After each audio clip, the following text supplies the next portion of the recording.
Hello there. So I watched SAS Rogue Heroes Season 2, and I am happy to confirm it is better in pretty much every way compared to the first season, which I already thought the first season was pretty freaking excellent. So with this new season, being able to talk and give it such high praise like this, I am pretty pumped. So let's talk about SAS Rogue Heroes Season 2.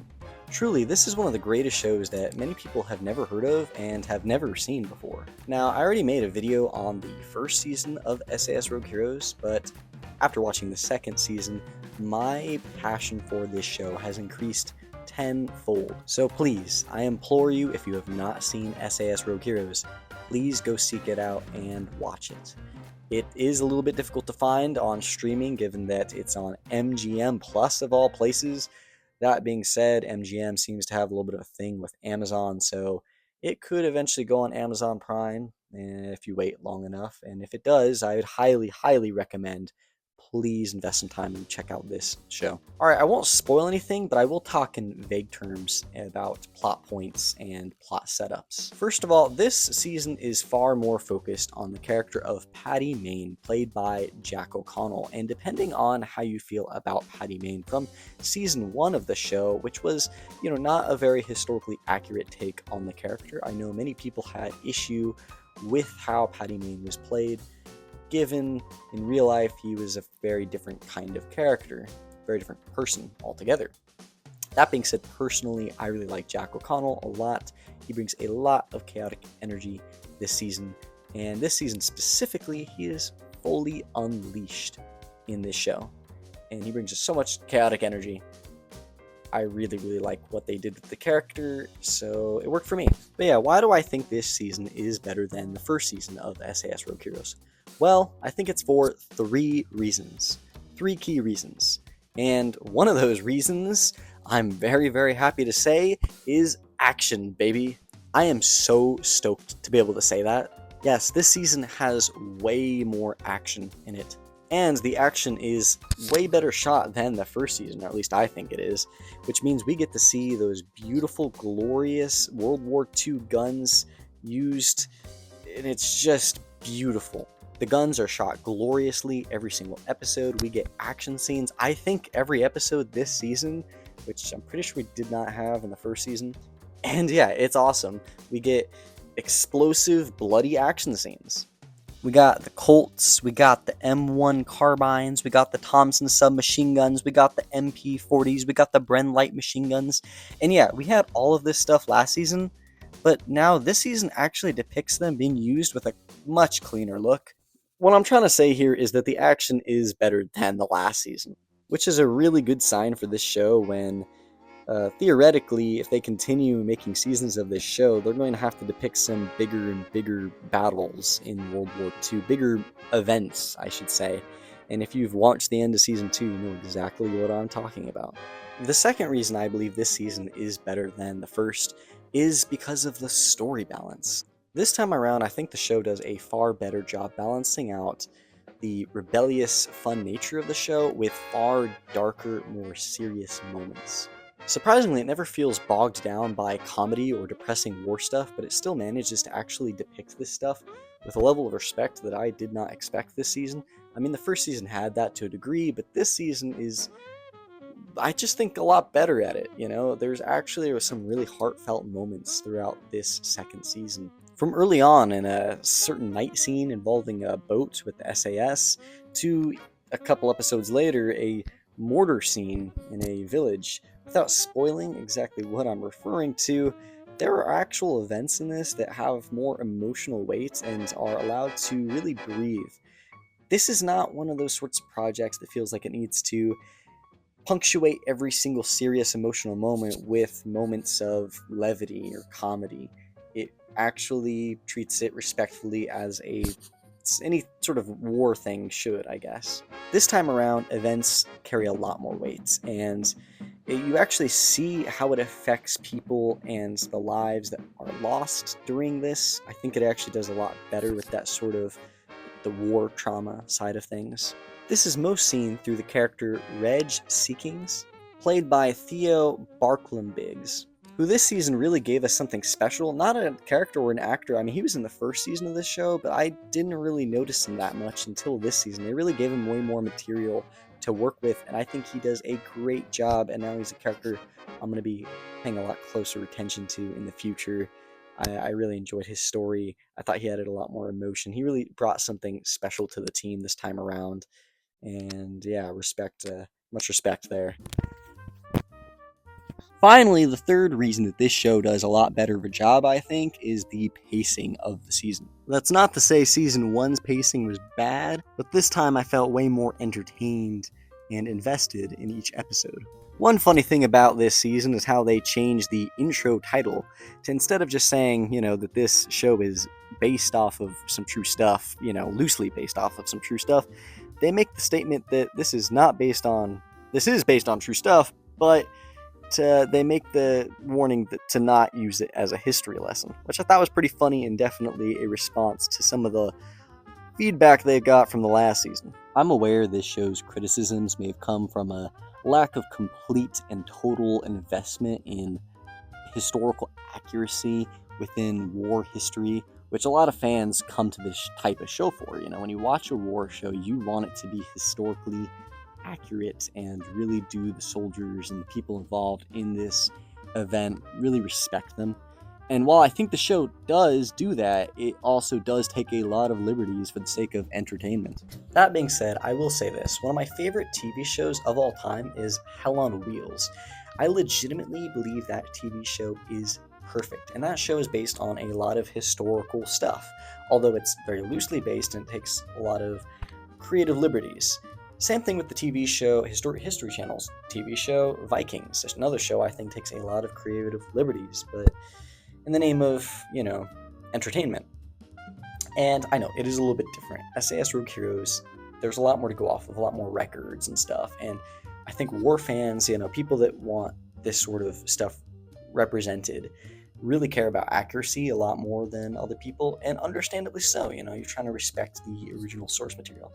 But I will say personally, I found myself with a lot of these kinds of shows, they prioritize being entertaining over being like a documentary.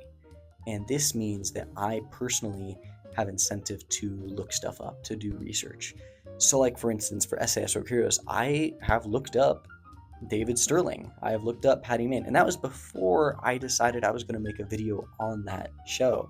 I mean, I'm not even really talking about that much plot stuff. I didn't need to have looked up any of that stuff. I just looked it up because I was curious about the SAS and what they're all about. So I feel like since the show has gotten me to actually, in my real life, think about this stuff, it's impacted me in that sort of way. That's a win for the show because it's spread it to more casual people like me. So that's pretty cool. It is unfortunate that it's all, there's historical inaccuracies for sure. I completely understand the complaints about that stuff. But I will say personally, if you're, not a war fanatic that loves historical accuracy as much, I mean, you might care about that to a degree, but you just want to be entertained with the show, then this show will probably get you at least interested about the truth, what the SAS did, and how they operated, who was in charge, how they were founded, and stuff like that. Like, just really unique stuff. And yeah, I think that's pretty cool. It's actually in the same way of Call of Duty in a way. I actually think of it like that. Call of Duty, the games, I mean the original games, not talking about the new garbage stuff, but the older games had a real respect for history, for war stuff, military history specifically. And I mean, they weren't super realistic depictions of war per se, but they were revolutionary for the time of what games could do. And in those games, they, at least back then, they used to actually put in the effort to buy the licenses to have the actual guns, the different firearms they'd use, have the actual names, the manufactured names and stuff, the brand names, which is really cool. And nowadays, they're a freaking billion-dollar company, and yet they, for whatever reason, don't do that anymore, sadly. But, back then when they used to do it, I think it got a whole new generation of people into military history, into war stuff, into guns, and educating people on that kind of stuff, understanding that stuff. I think is really cool because war stuff is really cool. Say whatever you want to say about war. I mean, I love a good anti-war movie too, personally, but man, war stuff is just cool. It is. It's a simple fact that explosive stuff, guns and stuff like that, the way the mechanics of all that, how it all works, planes and tanks, you know, all that stuff is sick. The military uniforms and stuff they wear, the SAS uniforms, the history behind all that, the berets. Berets are freaking cool, dude. I don't know what else to say. Berets are cool. Changing subjects, this show also introduces a new backdrop for season 2, that being the greater country of Italy, and specifically within this season, Sicily. And I think it's pretty cool. I mean, first season we had Cairo, and I think they handled that desert beautifully. I mean, it's a desert, and it could have gotten really boring really quickly, but I think they did a surprisingly fantastic job actually doing that kind of stuff. So now actually having a beautiful, vibrant place like Italy to portray, or specifically Sicily, it's pretty cool. The cinematographers really go wild, and they add a lot of color and vibrance to the world, which I think is excellent to see. Because you could already tell from the last season, I mean, they just had a boring old desert to work with, but they made it entertaining visually for the whole season, which I think is pretty excellent and cool. This season, they have a lot more to work with, and on top of that, they have another variable, which is the SAS having to work in an environment with civilians, because this time around it's Sicily. So there's actually civilians involved, which is a issue that the SAS didn't have to really deal with last season at all. That being said, they don't really handle this that much within the show, or at least this season of the show, but they do handle a little bit. They do a little bit with it story-wise. If you watch it, you'll know what I'm talking about. But I don't want to make it out to be like, oh, the civilians are a huge part and they change everything in the war. They don't. But they do add a couple of new things to the war, and I'm hoping in the future they probably will utilize this stuff a bit more than they did this season. Anyways, ending to wrap up, I wanted to mention that the music is pretty excellent this season as well. I mean, it was pretty great last season with a mix of old music from around the time period to music just all throughout time, and more modern music, which is kind of a staple now of Stephen Knight's stuff, you know, with this and Peaky Blinders, and using modern rock especially in a lot of stuff, which I love to see. It's kind of fun. Not everyone will like the stylistic change, but I actually quite personally enjoyed it. The acting is solid across the board, of course. I like the way they handled David Sterling's story, knowing in real life what happened to David Sterling, his story. I mean, it's difficult to know how to deal with it in a show like this, because if you were writing complete fiction, you'd probably handle things very, very differently.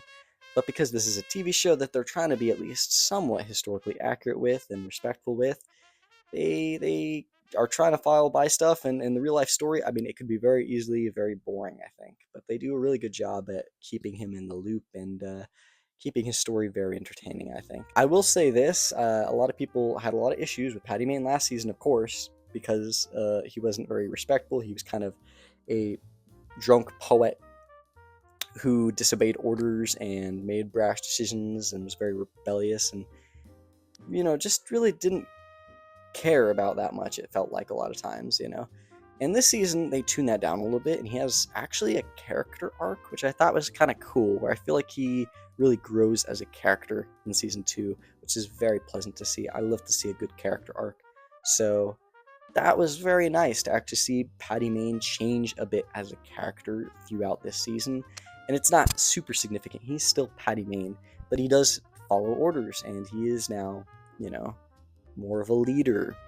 So the ending of season 2 of SAS Rogue Heroes, I really need to talk about it, and I'm not going to spoil it still, because I want you to know, if you're watching this and you have not seen the season, the ending of this is straight up hype. They cooked with this ending, and maybe it's, you know, the casual war movie enjoyer. I mean, I like war stuff, you know. I'm not like a super into all that stuff where I've studied it a whole bunch like some people have. There's a lot of the fans of the show that really know a lot about the SAS and about World War II. I don't know that much, you know. I am encouraged to learn stuff because of shows like this. Honestly, school didn't really teach me nearly as much as it should have about World War II, but seeing how they set up the ending of this season and where they're going for season 3, and ideally, you know, theoretically right now, they could do at least another 2 seasons. They could probably get 4 seasons of this show out, you know, and I think that's really cool that they could get like 4 seasons of this show out. So long as it doesn't get canceled, that is. And yeah, that's SAS Rogue Heroes.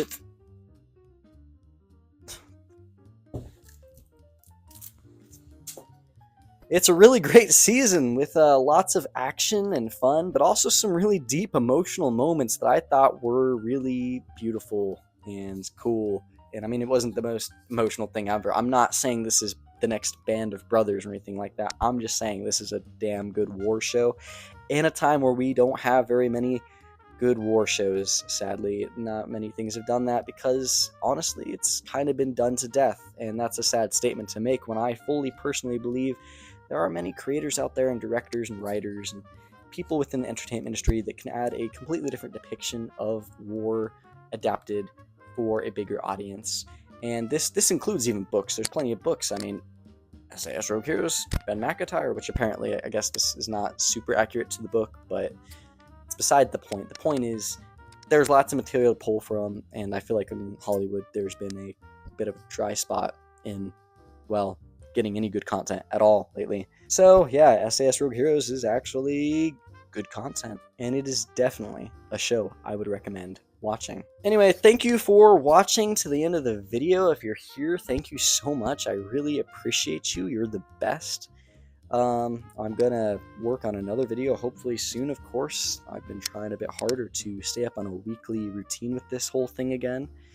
And yeah, just thank you so much for being you. If you like the video, leave a like. If you don't. I don't care. Thank you. And that's all. See you on the next one.